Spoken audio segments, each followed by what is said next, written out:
Academy of fine arts এর গ্যালারিতে রং, ভাবনা আর অনুভূতির এক চমৎকার মিলন মেলার আয়োজন করা হয়। কাজরায় আর্ট গ্রুপ আয়োজিত এই সম্মিলিত শিল্প প্রদর্শনী এক অনন্য প্রয়াস। অ্যাক্রিলিক, জল রং, মিশ্র মাধ্যম, তেল রং, সুতো দিয়ে সেলাই, চারকোল কিংবা কলম ও কালি সব রকম মাধ্যমে শিল্পীরা তাদের ভাবনাকে ফুটিয়ে তুলেছেন ক্যানভাসে।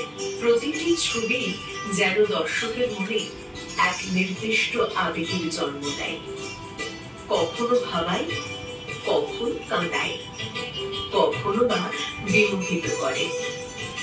শুধু চিত্রই নয়, প্রদর্শনীতে স্থান পেয়েছে নজর কাড়া ভাস্কর্য, থার্মোকলের তৈরি দৈত্যাকৃতি পাইথন কিংবা কাঠের তৈরি বিমূর্ত ভাস্কর্য। শিল্পীর সৃষ্টিশীল মনে এক স্পষ্ট পরিচয় বহন করে। প্রদর্শনী সম্পর্কে কিউরেটর সুমিত ভাদুরী জানালেন,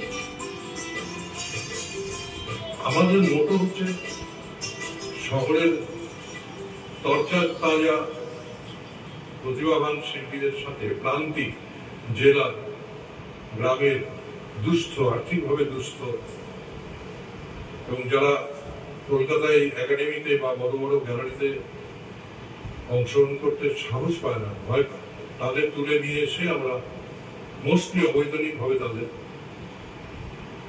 এই গ্যালারিতে সুযোগ দিই, যাতে তারা কন্টেম্পোরারি আর্টিস্টদের সাথে কাজ দেখে, কাজ করে নিজেদের উদ্বুদ্ধ করতে পারে। এই 5-6 বছর এরকম অনেক আর্টিস্ট তৈরি হয়েছে যাদের প্রতিভা ছিল, তারা এইসব এক্সিবিশনে কাজ করে তারা অনেক উন্নতি করেছে, অনেক তাদের ছবি বিদেশে বিক্রি হচ্ছে। এখন আমাদের কাজরাই আর্টের এটাই উদ্দেশ্য, দুজনে মিলে আমরা করি। আমি প্রডিউসার হিসাবে সুমিত ভাদুরী, আমার স্ত্রী পেইন্টার কাজল ভট্টাচার্য ভাদুরী, তিনি মেনলি পিরিয়ড কাজ করেন।